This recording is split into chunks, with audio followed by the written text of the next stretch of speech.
Olá, tudo bem?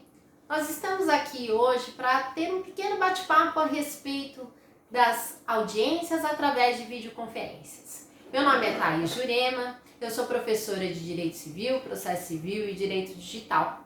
Vamos aqui trazer aí se é possível fazer essas audiências através de videoconferência, se existe legislação para isso, se falta regulamentação, como é que a gente pode começar a operacionalizar isso, se possível. Então, o primeiro ponto que a gente pode observar é o que ocorre em outros países. É claro que são países com avanço tecnológico, países desenvolvidos, onde a maior parte da população tem acesso a essa tecnologia. No entanto, aqui no Brasil, a legislação já vem trazendo há alguns anos a possibilidade dessa audiência através de videoconferência. É claro que ainda a gente não vê isso de uma forma tão corriqueira, não é? Mas conforme os estudiosos aí falam, até em virtude do que vem acontecendo com o confinamento, em virtude do Covid-19, ou seja, dessa triste doença chamada coronavírus, que vem assolando aí o mundo inteiro, o uso da tecnologia se fez mais premente, mais necessária, e a gente está tendo que se adaptar de uma forma mais urgente a essa tecnologia. Então nós vemos aí, por exemplo, com relação ao EAD, às videoaulas, né? Então coisas, até os professores que antes estavam dando aula presencial, em virtude desse isolamento, estão fazendo as aulas através de teleconferências. E vem dando certo, nós ainda estamos num processo de adequação, mas esses estudiosos falam que coisas que aconteceriam daqui 5, 10 anos estão sendo antecipadas em virtude das nossas necessidades. E com relação a, falando em necessidades, nós temos a Lei 11.900 de 2009, que fez uma alteração, incluiu aí um parágrafo no Código de Processo Penal, possibilitando a realização das audiências no processo criminal através da videoconferência. Então, ainda, mesmo diante de passados praticamente 11 anos, não é, dessa regulamentação, dessa criação, da possibilidade de fazer as audiências através de videoconferência, as audiências do processo penal, ainda não são todas que são realizadas. E a ideia inicial era fazer com presos, não é? Fazendo com que você tivesse uma otimização com relação a tempo, com relação ao custo, porque nós sabemos que a transferência de um preso de um lugar para outro, isso tem um custo muito grande, e também em virtude da ausência que nós temos de profissionais na área de segurança para fazer o transporte desse preso, além da segurança das próprias pessoas envolvidas aí em determinados casos. Essas audiências que foram implementadas inicialmente através dessa alteração no Código de Processo Penal estão dando certo, ainda pode-se dizer de uma forma incipiente, né? E que passados 11 anos ainda não atingiu todas as audiências a serem realizadas no processo penal.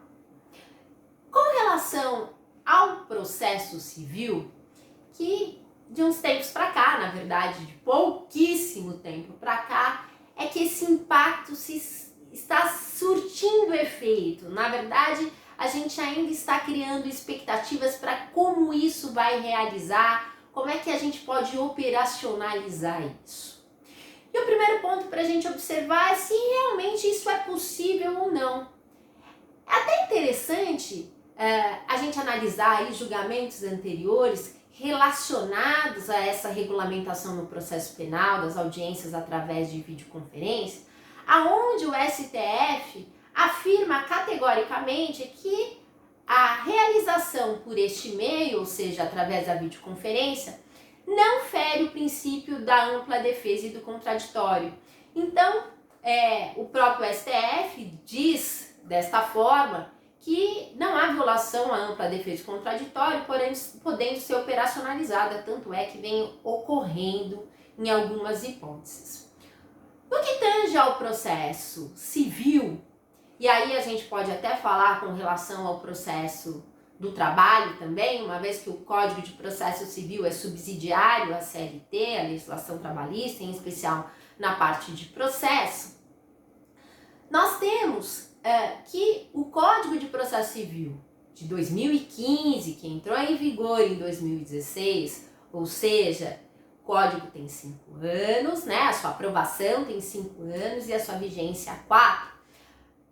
A gente tem que já havia disposição legal, ou seja, a disposição legal no Código de Processo Civil, tratando dos meios tecnológicos, do uso da tecnologia no processo civil.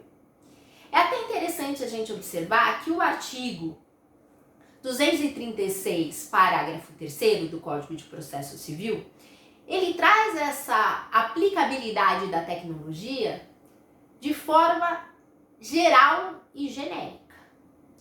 No entanto, alguns pontos que nós podemos extrair do Código de Processo Civil de 2015 trazem de forma mais incisiva, de forma mais clara, a possibilidade da videoconferência, do uso da videoconferência em audiências, como no caso das audiências de conciliação, previsto no artigo 334, parágrafo 7º, do depoimento pessoal, quando a parte reside fora da comarca de tramitação do processo, previsto no artigo 385, parágrafo 3º do Código de Processo Civil, a oitiva de testemunhas, prevista no artigo 453, parágrafo 1º também do Código de Processo Civil, bem como a acareação. Então, só lembrando aí, né, olha que importante, até a acareação é possível ser realizada de acordo com o Código de Processo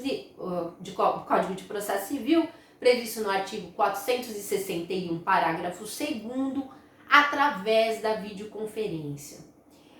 Então, a regulamentação existe, não é de hoje, não foi feita a toque de caixa. No entanto, nós ainda não operacionalizamos, não fizemos com que isso fosse uma realidade presente no nosso dia a dia. E essa realidade, ela veio bater nas nossas portas nos últimos tempos, em virtude aí dessa pandemia, do isolamento social. No estado de São Paulo, primeiro através de um ato normativo do Tribunal Regional do Trabalho da 2ª Região. Este ato normativo, GP 07 de 2020, então agora de abril de 2020, cria a possibilidade de fazer as audiências de conciliação através da videoconferência. Logo em seguida, ato seguinte, o Tribunal de Justiça do Estado de São Paulo também vem regulamentando a situação através do comunicado 284 de 2020, então tudo muito recente, e que vem causando um certo alarde aí, em especial nos advogados. É claro que o uso da tecnologia nos causa um certo incômodo, porque é algo novo. Até interessante, há pouquíssimos dias atrás, aí eu tive a oportunidade de rever um filme que eu indico, que é Tempos Modernos, do Charlie Chaplin, e fazer uma comparação do que nós estamos vivendo hoje, em especial nas nossas atividades laborais, né? Então, até esse impacto com relação ao home office, o uso, então naquela época o uso da máquina, né? E agora o uso da tecnologia e o impacto que isso causa, o susto que isso causa e como a máquina, como o uso, né? No caso da Revolução Industrial, do maquinário, a gente se adequou, agora a gente também tem um novo processo de adequação nesse sentido. E é claro que não teria como ser diferente esse espanto que está nos causando. Então a gente fala que muitos advogados ainda têm muita dificuldade com relação ao processo eletrônico. Então o processo eletrônico ele já está instaurado aí há um certo tempo, né? Então em alguns lugares começou em 2013, outros 2015, outros um pouco mais recente, mas ele já está instaurado e a gente teve que se adequar. Então adquirindo inclusive certificado digital para poder fazer o peticionamento. E essas dificuldades, a qual eu me incluo também, porque quando você fala da mudança de estado, você vê que cada estado necessita de um programa diferente, utiliza um sistema diferente, cada tribunal utiliza um sistema diferente, ainda não chegamos nessa padronização, e isso causa realmente muita dificuldade no processo eletrônico, que já está aí há algum certo tempo. Quiçá quando nós falamos das audiências através de videoconferência. O Tribunal de Justiça do Estado de São Paulo, ele afirma que essas audiências não são possíveis exclusivamente para fins de conciliação, mas também no caso das audiências de instrução, na oitiva de testemunha, enfim, elas são aplicáveis, e a gente sabe realmente que em outros países elas já são aplicáveis há um certo tempo.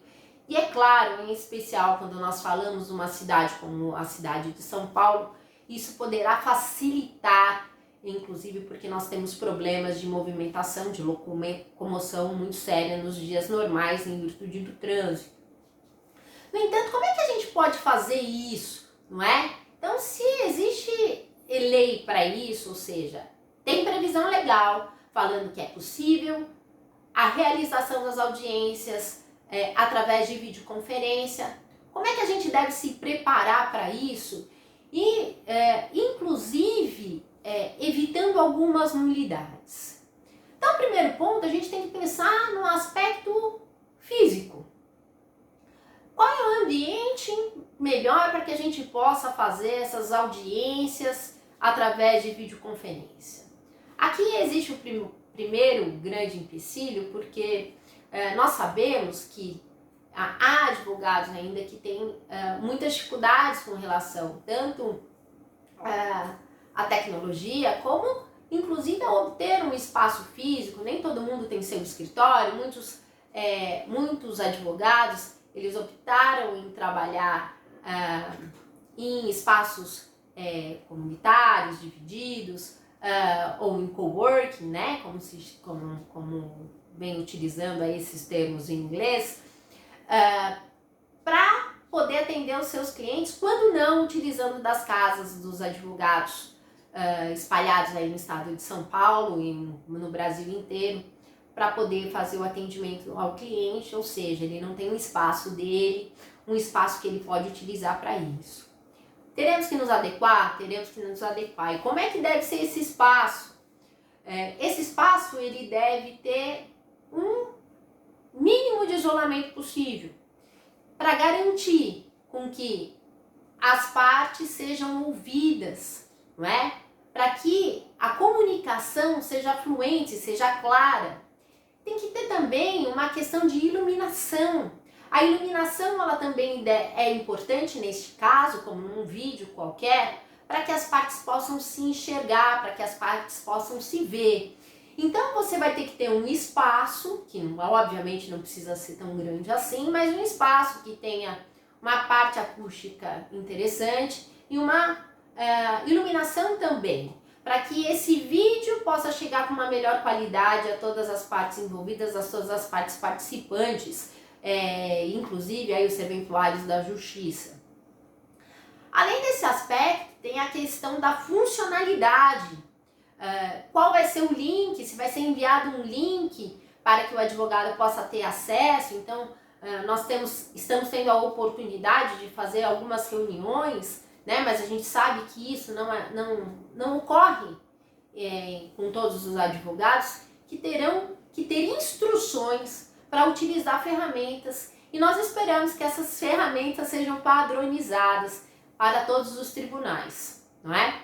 Para que a gente tenha facilidade aí de acesso, e fica aqui a minha observação com relação à utilização de links, que não haja necessidade de baixar programas, não é?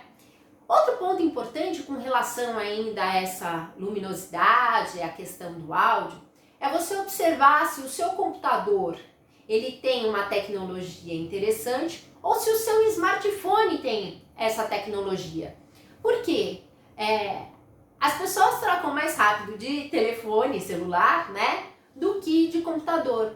E talvez os smartphones eles venham com uma evolução tecnológica muito maior, muito mais fácil de ser adquirida, inclusive até por um preço menor, onde eu tenho um vídeo, uma câmera e um sistema de áudio que possa captar de uma forma mais interessante do que de um computador. Além dessa questão, não é? Para que haja a possibilidade de realização das audiências, as audiências elas devem continuar a seguir o processo descrito no Código de Processo Civil. Todo o procedimento lá imposto deve ser seguido fidedignamente, independente de ser audiência realizada de forma presencial ou virtual, que é o caso da discussão aqui. Outro ponto importante é com relação à identificação das partes. As partes nessa audiência devem ser identificadas corretamente. Então, fica aqui a minha sugestão que seja mostrado um documento com foto recente para mostrar que aquela pessoa ali presente é a mesma pessoa que consta relacionada no processo. Também devemos observar que a presença do advogado durante essas audiências é de suma importância. Então, aliás, de suma importância em qualquer outra audiência. Tem-se questionado a necessidade de participação das partes numa audiência de conciliação, em especial através de videoconferência, em épocas de pandemia, de isolamento social, ou não. Então, algo que a gente deve ressaltar. Como é que o advogado pode falar pelas partes? De acordo com os poderes que lhe é conferido através da procuração. Isso vai depender do que consta lá na procuração, quais são os poderes que foram conferidos para esse advogado, se ele tem poderes para fazer acordos, se ele tem poderes para transigir. Então esse ponto deve ser observado para que ele possa aí representar a parte sem que ela esteja presente. Além do mais, deve também participar dessa audiência de conciliação ou este acordo ser remetido, como ocorre no processo normalmente, no caso de incapazes envolvidos no processo, o representante do Ministério Público. Então, ele pode não participar do procedimento, mas esse processo vai continuar tendo que ser remetido para ele, ser dado vista ao representante do Ministério Público no caso de envolvimento de incapazes, em que os incapazes tiverem interesse na lide ou forem parte do processo. Além do mais, os mediadores e os conciliadores, eles devem ser habilitados para isso. Ou seja, eles devem ter realizado aí o curso bonitinho, ter o certificado com as horas, e ser credenciado para tanto, para que ele possa estar dirimindo, resolvendo, participando aí da resolução de conflitos de forma alternativa.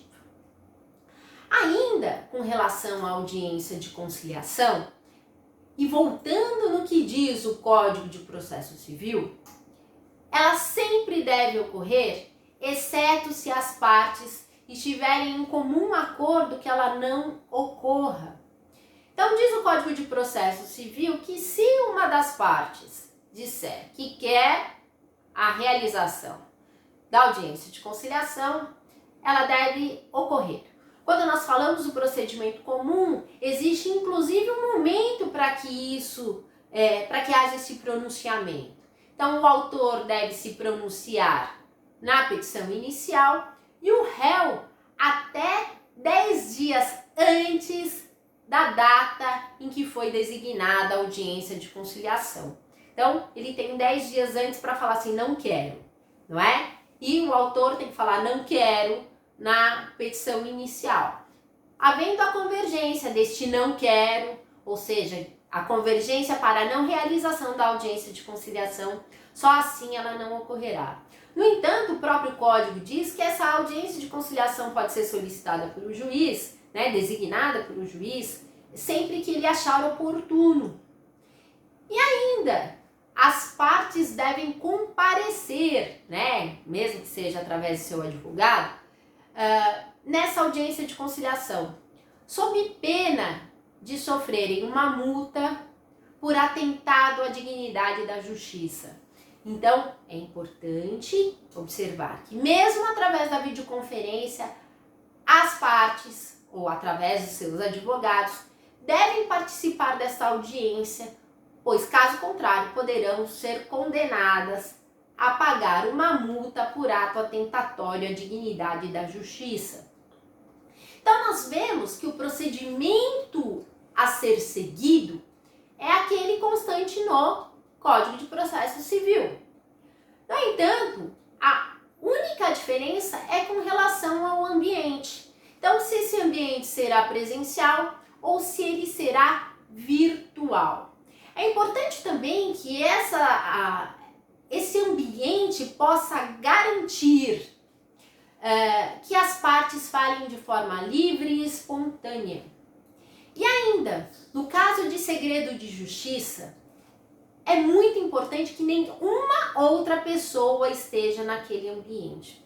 Olha só, gente, quando nós realizamos uma audiência que corre um processo de segredo de justiça, só estão lá os serventuários da justiça, os advogados, as partes, o juiz, o conciliador ou o promotor de justiça, enfim, partes determinadas, pessoas determinadas. Quando nós falamos também nas audiências realizadas através de videoconferência, deve ocorrer da mesmíssima forma. Então, a minha sugestão é que você, mesmo num processo em que não corre segredo de justiça, que você evite que as pessoas fiquem circulando naquele ambiente onde está sendo realizada a audiência virtual. Quando se tratar de segredo de justiça, essas pessoas não podem adentrar ao recinto sob pena de alegação de nulidade posterior. Então, alguns aspectos é de suma importância que a gente possa observar para que não haja nulidade. E essas nulidades, como é que a gente vai saber se existe ou não nulidade? Observando o que dispõe a lei, não é? Observando o procedimento adequado para aquele tipo de processo. Não há mudanças com relação a isso. O procedimento é o mesmo. A única coisa que teremos que nos adequar à utilização da tecnologia para a realização dessas audiências, considerando aí esses aspectos de áudio, vídeo e isolamento, não é? Para que possamos ter esta audiência realizada da melhor forma possível e que possamos aí otimizar o nosso tempo com a realização dessas audiências através da videoconferência. Por fim, para que nós possamos, é claro, a gente ainda nem sequer adentrou na questão das audiências de instrução, possível também de realização através de videoconferência, inclusive pelo que consta no nosso Código de Processo Civil, como é que isso vai se operacionalizar, não é? Como é que a gente vai ter a questão das testemunhas, né? Se elas serão, por exemplo, as testemunhas do juízo, né? Existe a possibilidade, então a parte arrola a testemunha e o juízo também pode, né? Trazer testemunhas que ele julga importante, aí seriam consideradas as testemunhas do juízo aí para prestar esclarecimentos. Como é que isso vai se operacionalizar? A gente ainda está nos primeiros passos. Acredito que nós possamos sim começar através das audiências de conciliação, para que nós possamos aí de forma como um bebê, não é? Ir aprendendo a andar nesse mundo tecnológico, mas que também surjam informações precisas dos tribunais e em especial uma padronização de procedimentos a serem realizados para que nós não tenhamos os mesmos problemas que nós temos através do peticionamento eletrônico, em especial quando nós falamos aí de mudanças de estado, né, de regiões, enfim, a adoção de vários procedimentos diferentes para cada estado, para cada tribunal, não é? Então fica aqui algumas orientações, uma breve explanação sobre a realização da videoconferência e a aplicação da legislação nesses casos, que como nós vimos, é possível de ser implantado, mas que nós possamos ter mais apoio técnico dos nossos tribunais e que isso seja uma premente e que nós tenhamos menos dificuldades que nós tivemos com relação ao processo digital. Muito obrigada, pessoal.